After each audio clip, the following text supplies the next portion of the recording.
ఇకపోతే దగ్గుపాటి వెంకటేశ్వరరావు గారు మా తోడలుడు.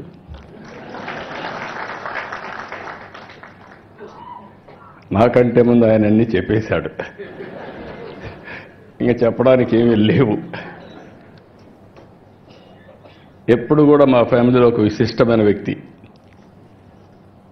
డెప్త్కి వెళ్తారు, అనలిటికల్గా ఆలోచిస్తూ ఉంటాడు.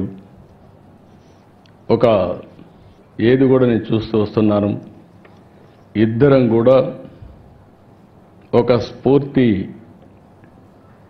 నిచ్చినటువంటి ఎన్టీ రామారావు గారి దగ్గర నేర్చుకున్నాం. తెల్లవారితో నిద్ర లేస్తే ఆయన దగ్గరికి వెళ్ళేవాళ్ళం, ఆయన అప్పచెప్పిన బాధ్యతలు చేశాం.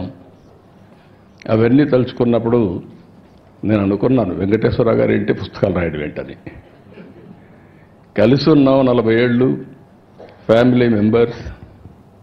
కానీ ఆయనలో ఇంత డెప్త్ ఉంది, ఒక పుస్తకం రాస్తాడని నేను ఎప్పుడు ఊహించను. ఆయన చెప్పినప్పుడు నేను అడిగాను, మీరే రాశారా అని అడిగాను. ఎవరికైనా డౌట్లు ఉంటాయి. కానీ ఆయన రైటర్ కాదు, ఇప్పుడు కూడా కాదు. కానీ రైటర్ కానటువంటి రైటర్ ఈయన, రచయిత కానటువంటి రచయిత. ఈరోజు ఏదైతే అటెంప్ట్ చేశారో అది కూడా చూస్తే ఎవరు చేయనటువంటి పుస్తకం కోసం చేశారు. ఆ విషయాలు కూడా మనం ఒకసారి మాట్లాడుకుంటాం.